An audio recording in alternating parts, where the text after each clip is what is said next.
And, Ano to, next na? next mo. Tapos install. Ready. Ready lang, guys. Yun. Sino ito? Tapos I don't have. Ito. I don't have product. Tapos Windows 10 Pro. Windows 10 Pro yan.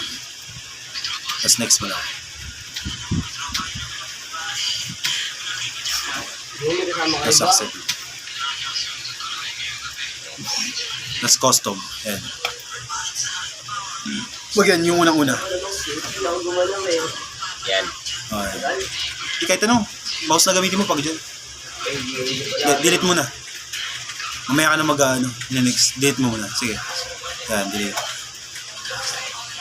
Tapos, Tapos yung OS yung nakalagay. Yan. Yan, delete mo. Yan. Tapos new. New ka. New. Yan, apply.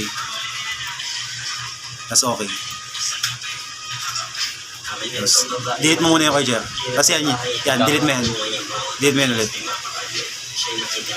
Kasi kailangan yan. Tapos extend mo yan. Basta yung nakasulat na system reserve, di ba 50 MB lang? Ano mo, extend mo. Extend. saan ito? Ito. Ayan.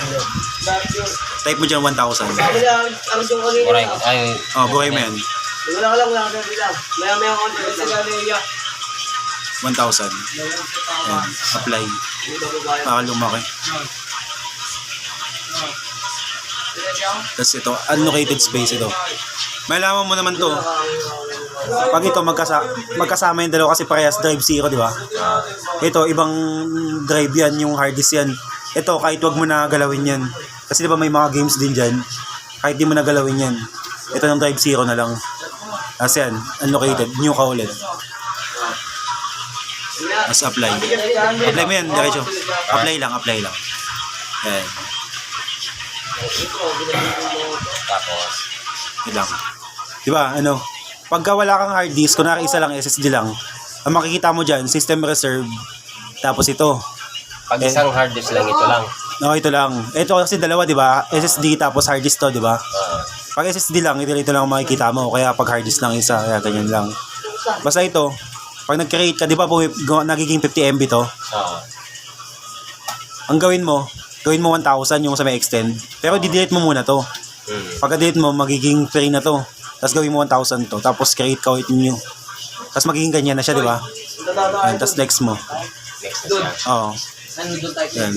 Tapos pag nag-next kang ganyan, yan, mag-loading na yan. Hintay mo lang matapos yan.